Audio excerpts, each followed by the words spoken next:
Hello and welcome to the studio. If you saw my film earlier in the week, you'll know that I've been doing a fundraiser print to raise money for the humanitarian appeal in Ukraine. That print actually goes on sale today, Friday the 18th of March at 11 AM UK time. So back to the print. Now, in order to do this, I had to adapt my print roof shingle rookery, and we filmed the whole process and actually discovered there were some really useful lino and woodblock printing hints and tips in the making of this print. So we've made a mini series. In this first film, I'm going to show you how I have added an extra block in order to create this more colourful version. So here it is. This is the extra block and it's in lino. So I'm going to show you how I have got the lino in the right place and some cutting tips as well. So enjoy the video and the whole series. So my first job in changing this roof shingle print into the new version for my fundraiser is to move the position of the trees. And the reason for that is simply because I want the sky to be dominant in the print, because effectively I am turning it into a Ukrainian flag, and that is the most important thing about the print. So the way that I worked out how to drop the trees was to take a couple of rubbings with simply with some newsprint and a graphite stick. Now, this is something that I do a lot when I'm printing, and I have mentioned it on films before. It's a really good way to check your progress if you're doing a lino cut or a wood cut. Here I have simply used the two blocks I've got from my original print. So originally there's a wood block and then there's a lino block, and I've popped them together so that I can get an idea of where to put the trees. So I tried it. Let me just shuffle things about so you can see this a bit more clearly. First thing I did was to try it so that the trees were right down at the bottom, and that just didn't look right to me. They seem to be falling off the edge of the paper. So I have adjusted it again, and this positioning here I thought was a much better bet. The tree's still sitting in the landscape, but it gives me most of the sky to do my rainbow roll on. So in order to get the position right, what I did was to first of all chop off the backing block, which fitted this into the registration device. Originally was much longer, much deeper rather, and I've just sliced off the bottom to bring it in line with the wood block, and that means that when I print it, the trees will be in the right place. So that was great. The other thing about this print is the fact that the sky is made up of the wood grain, and that's lovely on this print where it's quite a high contrast between the wood grain print and the white of the paper. But in the fundraiser, I want the sky to bleed from a delicate yellow into blue, and I was worried that if I just used the wood grain block, it wouldn't have enough impact visually. So I've decided to insert another lino block, and that's going to do my job of the background, but I have to get rid of the knot hole to let the paper shine through. So that's what I'm going to do right now, and I'm going to do it by printing and offsetting that print onto the lino, and I'll show you exactly how that happens. So here I have got some water-based ink. This is graphic chemical ink, and it's a water-based ink simply because I'm going to print onto the lino and I want it to dry really fast so that I can get the knot hole cut out and get on with the work. So if you have to position blocks and you're going to use the offset method that I'm about to use, then having water-based ink in the studio, even if you usually print with oil-based ink, is a good idea, because it's much quicker to do an offset print onto lino in terms of drying times if you use a water-based ink. So let me go ahead and do this.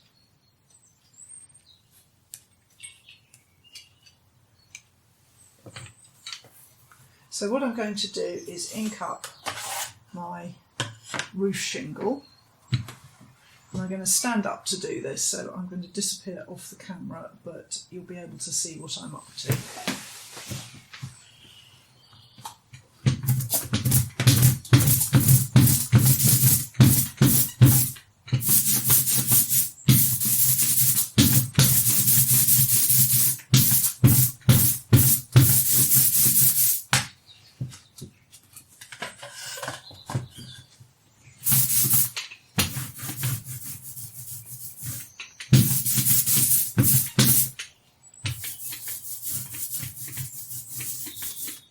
And I want to make sure I get plenty of ink onto that block so that I know where the edges are and also where that all-important knot hole is.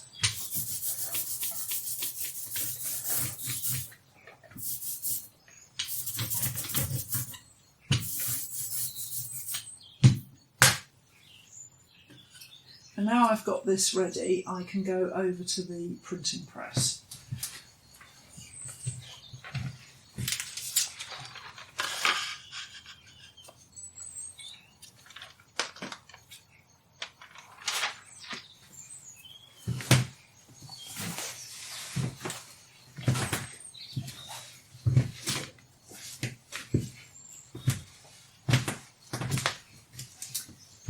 And I'm just going to take a basic print using a fairly firm pressure, and it's printing onto tracing paper here.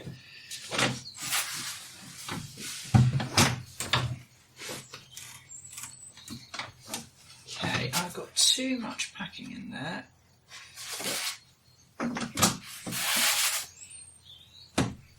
Let's just see what I've got in terms of print.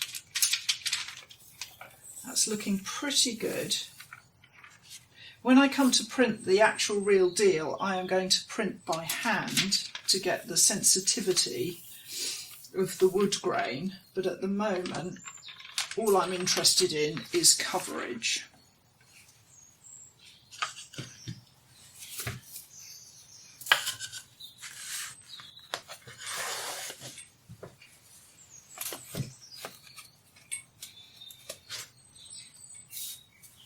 And so that wet ink goes down onto my lino, and I'm just going to take that impression again.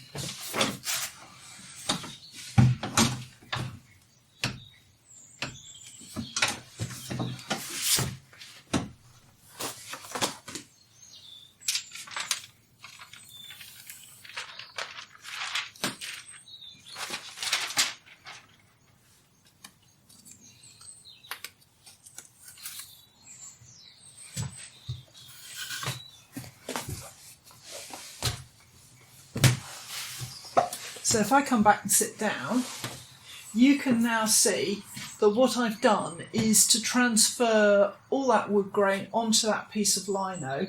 So I can check, you can see perhaps here, there is, the wood grain is finishing a little earlier than the lino, so I need to cut that edge off. And also there's the all-important knot hole, so I need to cut that out.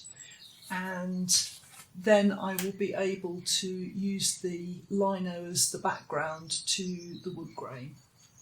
Before I get on to cutting the edge of this lino and the little knot hole, I just wanted to show you the difference between printing by hand and printing this woodblock on the press. Now, you can see how clumsy this is when it's been printed on the press with a general pressure. Now that was terrific for showing me the position of the knot hole so that I can cut it away. But in order to get the lovely texture of the wood and the kind of sensitivity of the wood grain, I'm going to have to hand print all of the parts of this print that need the woodblock, the roof shingle behind them. So what I'm going to be doing is printing with a combination of a wooden spoon, which gives me a kind of soft pressure, and also my hand. So I'm going to use the pad of my hand to push the print down onto the wood grain, and using quite a light pressure, it's enough to pick up these details and to keep them nice and textural and sensitive.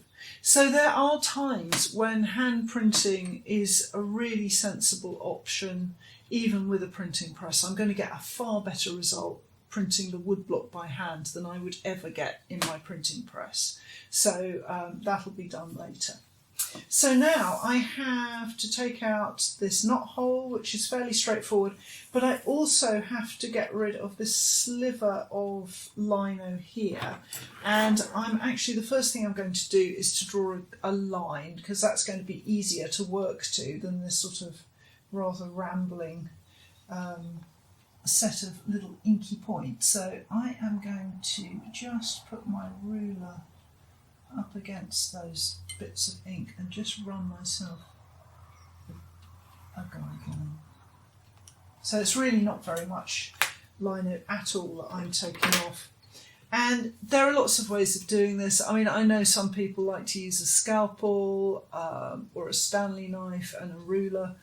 I'm going to do what I prefer, which is to use the edge of a large U-gouge. So this is one of my inherited tools. It was made in the 30s and it says it's a number 11, which probably is not very relevant now, but it's a wide, shallow U-gouge. And I am just going to use the side of the tool and run it along that line. So the nice thing about working with the U-gouge here is that the half of the tool is actually resting on my backing board and holding it stable, and then the rest of the blade is up against the lino, so I can just run it along. And I find that easier to work with than a knife. I'm kind of very prone to slipping with knives. I don't know why that is, but I find this a lot easier.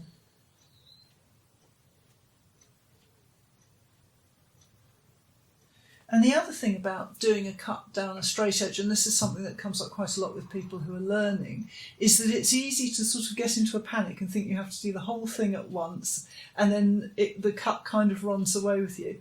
And actually, just take your time and stop if you feel like you're losing control, as I've done a couple of times here, and just take a breather and go back to it. Much easier than trying to do it all in one fluid movement. There we go. So that now is taken off, and I want to take this little bit out. So what I'm going to do is I'm going to go for another U-gouge rather than a V-gouge. I'm going to use a reasonably wide little U-gouge, and the first thing I'm going to do is to cut a trench to isolate the edge here, which is the important edge. So I'm just going to go in and run my tool around that edge, because being a knot hole, it's not a perfect circle. It's actually quite organic. And rather like I've just done with the U tool at the edge, the U gouge here, I'm using the edge of it, and that kind of allows me to rock and go along that slightly organic shape and pick up all the little details and wiggles. If I was using a V tool, which would give a finer line, it would be much harder to control. So I tend to use U gouges when it comes to twiddling out edges like this, just so that I've got a nice protective trench, and I can start clearing out into the dead space in the centre where it's less important. So if you have to go around an edge like that, I think it's easier to use the side of a U-gouge than to try and do it with a V tool. So now I've got that out, I can go for something a little bit wider. So I'm transferring into, I've got a power grip here that's got a wider, shallower blade, and I'm going to start working into the middle. So I'm not going to go all the way across that line out, I'm going to go into the middle from my trench. So I'm digging from my trench down to the centre here. And that means that I can rest assured I'm not going to rush into the lino from the other side. It's a bit chilly in here today and the lino's stiff, so I'm just being very careful. So I'm getting rid, and I'm not cutting it as deeply as I want it to be at the end of this. At the moment I'm just concerned with clearing the top layer of lino away, and then I can make it deeper. So another good thing to remember is that you don't have to cut as deep as you want to go in one hit. If you do that, especially if you're working on areas of fine detail, you can actually crumble up the lino and make the cutting clumsy. So I'm doing this in 2 stages. So you can see I've taken out a layer and now I'm going to go back in and finesse it. And once the top of the lino's gone, it's actually easier to work with. And as always, I'm using traditional artists' lino. So this is the linseed oil mixed with wood flour, the sort that has the Hessian backing on it. And I'm just going in and making sure that I've got a nice clean, deep cut. And I want to be nice and deep here for 2 reasons. The first is because it's a reasonably wide area, so I don't want the paper to sort of slump and pick up any chatter, any random inking. But the second reason is that I am going to be running an edition of a lot of prints, and so there's going to be a lot of ink going down on this block, and I don't want it to get claggy and start to pick up a lot of ink in here. Which you can do if you're doing a sort of large print run. Okay. And the other thing that I'm looking for is I've got like a secondary rim where I made my first cut. So there's almost like, if you can imagine, a step down and then it's cleared out. And I need to get rid of that step because that can pick up ink and you can end up with a sort of double line, which is a little bit clumsy. So I'm just taking the time to go around and get rid of that. That's one of those things that can really sort of make the difference between a really good clean cut and it being a little clumsy. Okay, lovely. So now I have my block ready. So I've taken off the edge here and I've hollowed out the moon. So now I'm just going to wash off this water-based ink and I'm going to be ready to use this to print with. So thank you for watching that video. In the next one, I am going to be showing you in some detail the colour mixing needed to get this kind of tricky transition from blue to yellow with no green, and how to get that very ethereal, transparent look. So do join me for the next video in this series. If you're lucky, there may still be some prints available, and those are on sale at my website at lauraboswell.co.uk. Don't forget to hit the subscribe button if you would like to see all of my films and not miss out. And if you've liked the video, please hit the like button as well, and I'll see you next time.